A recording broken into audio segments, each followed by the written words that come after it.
Hello and welcome to my first ever Space Engineers video. I am John from RDBS Gaming. Brand new group, only just started videoing last week on Minecraft. Thought I'd do this as my own version.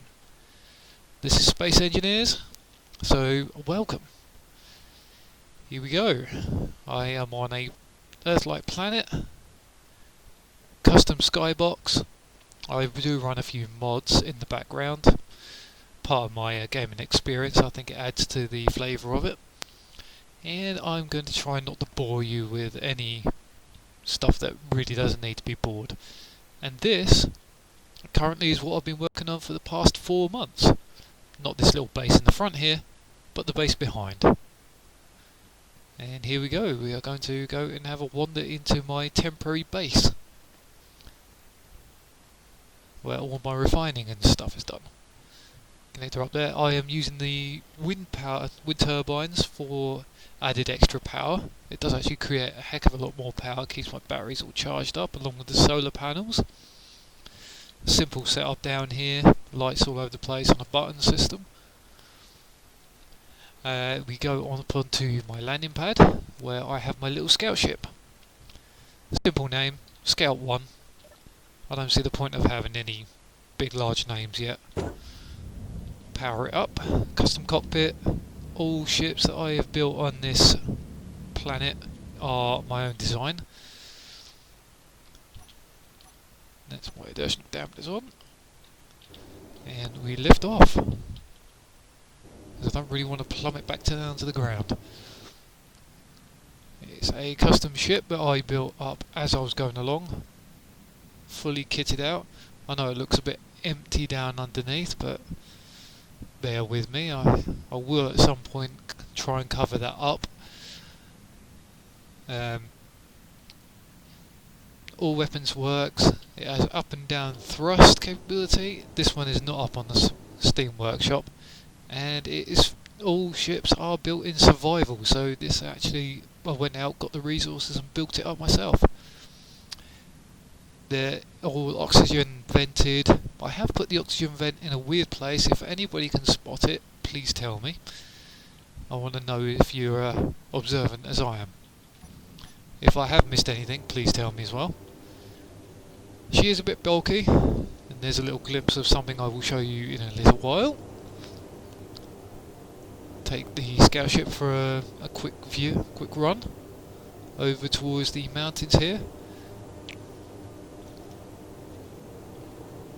It's a nice little design. I will show you around the back. I thought all my ships are going to be atmospheric thrusters, all small ships will be. She is a bit slow on turning, but it gets the job done. I've gone for black, so I'm going for a little bit of, not stealth combat, but at night time you can't really see black that well. So it's a little bit difficult to actually see what's happening. My landing pad is black, but it has got colour coding for where the ships are going. Alright, yes, this one lands on the red pad. It's not like I could have a black pad or anything like that. It's very difficult to actually see if you're going to come in to land on a black pad when the ship is already black. I've got to be careful how many times I say that. No offence if anybody takes it to that. I'm sure I'll get some weird comments every now and again, but hey, it's the way life goes. Let it back down. Turn off my initial dampeners. Down there, and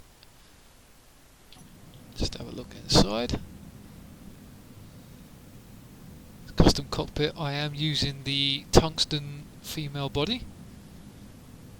Shut down the power, get out. Because I find it's one of the nicer bodies out there. Running up into my rover bay now. This is currently my rover. It needs to be repaired. I had a little bit of an accident. There's the rover cockpit mod that I absolutely adore. Small wind turbines there. Basically when you're running along they actually refill the batteries. If I go up here, You've got the XPAR modular power system in there as well. They're the batteries. There usually is solar panels on the side and top, but since I had a little bit of an incident with my ramp system here, it kind of didn't exactly work right. It did, but it just fell off the edge when I tried demagnetizing it after the magnetic block over here. This is a fully functional ramp system. It basically goes down. I will be setting up a timer block so it does it in one go instead of two. When we are in position, it basically drops down, and I've actually been able to roll my vehicles up onto here and then lock it in. It will be on an auto lock system, so that when it gets up there it just locks into position, and you can then, these are all for small rovers, small rover vehicles. I'm simple with names currently at the minute. This little vehicle here is a actual straight line platform welding vehicle, and that's how I did this rover bay with this little vehicle. It has 3 twin welders inside of it, well, underneath it. If I flip up here, there are 3 actual welders in there from the twin welders mod. Don't know why my character keeps doing that for some reason. It's all piped up. It's a drone vehicle, lights and cameras, and basically I think I set up the wheels slightly wrong, but it does the job. It goes left to right and does what we need it to do. Vehicles can easily get up and down the ramp section there. I thought I'd go with a bit of a different vibe each side. These are, I do believe they're Sage's doors, which I think are beautiful. This is the airlock, and there, it's not supposed to be parked out here, it's supposed to be parked on the yellow landing pad, but I call it the build one. Although for some reason, sometimes it does it, sometimes it doesn't. When I walk up that ramp section there, it takes life off me. This is my power generation room. As you can see, I'm currently building up some batteries for when they get fully powered up. They will power the base at night time. There is an extra mod up here somewhere, but I'm not going to tell you what it is. I want to see if you can notice it. Over here we have the Stargate lights. I've just gone for a couple there, just for mood lighting. You got azimuth oxygen generators and hydrogen tanks, which then lead out to these tanks here, which are hydrogen tanks, which then will be going out that way. Will be a small landing, well, a smallish landing pad for my cargo transport, which I've yet to build, and out towards where I'm looking now. As you saw, I just took some damage there. Out this way will be an even bigger landing pad for my light cruiser I will be building. Right, onto, oh, and out the back there I will be having, all these doors are actually on a sensor, so when you walk close to them they close and open. Same with my ship, so I don't get welded to death. Out the back here, on the back of this building here, you will be having a staircase, or no, 2 elevators going up to the next floor, and there will be an amenity section and a command and control post up there. We are now going to get into build 1. This ship was custom built. If I go in, not jump, silly me. This one has got a couple of lights underneath, connector port for connecting over into my temporary base, and these small little welders are from the hoverbike mod. I thought it'd be ironic to actually have something to actually weld underneath instead of just welding on the front. These are the Milano hover thrusters for atmosphere, and that's it. And the inspiration I got for the landing struts with the DirectX 11 landing pads, which are beautiful and awesome, I use them all the time. They're one of my first mods I ever set up onto my client side. The inspiration I got for the landing struts was actually from the TV series UFO. It was an old 1960s thing, and they had struts similar to that on their fighters, which launched from the moon base. Start up my ship. double check my those are off, turn that off, and then away we go, because we don't really want to go back down.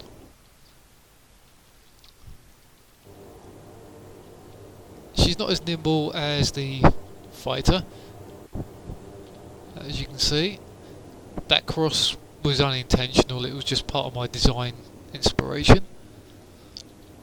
As you can see, I'm using a combination of wind and solar, so it actually produces a heck of a lot more power. This area down this end will be there will be two bays. One up above, which is going to be the top level, which is going to be storage, refineries and so forth, sort of amenities bay. And there will be a big hangar below it, which is going to be storing, with two ways in and out, which is going to be storing, when I build it, my all-terrain exploration vehicle, which is going to be a large ship version. I've never really built a large ship version, it's part of my project. I've built smaller versions, but this is going to be a large version with boarding ramps and everything. The whole gubbins. And as you can see around the back, there are two doors there for when I get onto the elevator section, and between the storage room, or storage level, and the exploration level, there will be an elevator in there as well. As you can see, I'm still in the process of building this. And the small little welders on the bottom of this, on build one, actually do work. I've used it many a time up on the roofs. I've still got to finish the general shape, and as you can see, the conveyors coming out from the hydrogen tanks, it will be a two-way system, so when I dock my ships there will be conveyor tubes going all the way out to the landing pads, so that they can basically offload. Simple, really. When I built the walkway, I didn't expect the build one to actually be able to land there. I've only landed it there so I can re-energise myself and get parts out when I need them. There is a glitch with my inventory currently. I think that's what happened with a couple of the updates lately, which apparently they know about, and the UI is saying, not actually showing whether my equipment is on or off. But it's still playable, still enjoyable, and I will be building more of this as I go along each week. I just have to show you the Milano thrusters, these are beautiful. Shut it down so I don't waste the fuel. And I am going to go back through the rover bay and jump at the same time, silly me. Show you that the other door is on a sensor as well. When it gets dark there are quite a few lights. I've used the Stargate lights in this mod, in this pack. See what I mean? It's taking damage again. Don't know why. I may have to switch some of these blocks out for actual staircases or something, just to stop me from getting injured. I thought it was when the door was sealed they were draining oxygen away, but I think it's actually more ramps because it only happens on them. But that down there was my temporary base, and actually it works quite well. This was all built in survival, and the whole thing is still a work in progress. I will be putting an extra rover bay in there, rover deployment bay. So, and I will be making a couple more rovers, small exploration ones, in the future. Right, I don't want to whittle on any more. That's basically my base currently, and I will update you next week, hopefully. Thanks for watching, and hopefully I shall see you then.